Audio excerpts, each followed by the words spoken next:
Infinite Crisis is an upcoming free-to-play MOBA video game based on the fictional universe of DC Comics, developed by Turbine and published by Warner Bros. Interactive Entertainment.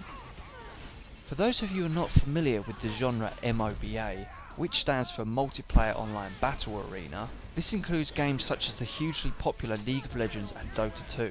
MOBA is a subgenre of the RTS genre, in which often two teams of players compete with each other, controlling a single character through an RTS style interface. Gameplay consists mainly of a single objective: destroy the enemy's base before they destroy yours. Infinite Crisis, which is currently in closed beta, is adapted from the popular comic of the same name published in 2005. The series' storyline was a sequel to DC's 1985 limited series Crisis on Infinite Earths. It revisited characters and concepts from that earlier Crisis, including the existence of DC's multiverse. Some of the characters featured are alternate versions of comic icons. I'll talk about how this is relevant to the game a little later. Let's talk about the interface and the general look of the game. Navigating around the game is simple enough, with a very efficient way of getting into the game without any complicated options. By clicking play now, the game will automatically match you up with 9 other players and get you right into the action. Other options include looking through the in-game store, which can be used to purchase items as well as champions with real money or points earned in the game. As I mentioned before, Infinite Crisis is currently in closed beta and only has a limited amount of champions available to play. The playable champions consist of the more popular characters in the DC universe, each boasting their own skill set and playstyle, as well as alternate versions of comic icons such as Gaslight Joker and Nightmare Batman. Knowing the fact that DC has a huge catalogue of heroes and villains to use, it seems unlikely that Infinite Crisis will ever run out of new champions to introduce as the game develops.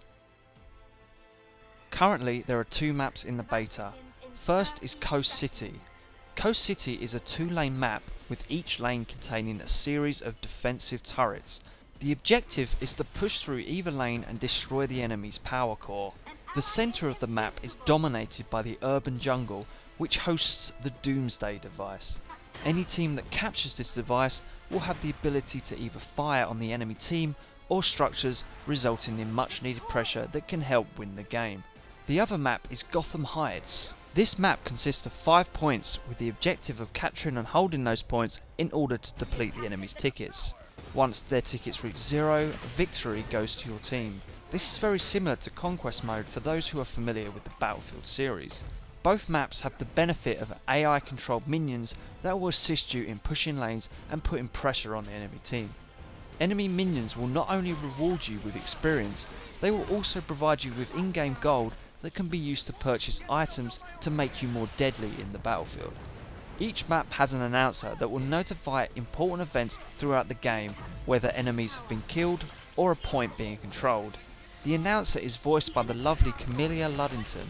For those of you who played the rebooted Tomb Raider will certainly recognise her voice. The champion you pick at the champion select screen is who you will control throughout the match. Each champion has a set of 4 skills, with the 4th being an ultimate skill earned at level 6. This is the most powerful ability with the longest cooldown, but timed perfectly can be either a win or a loss in a team fight. As I mentioned before, each champion has their own different sets of skills, offering damage or utility for yourself and teammates.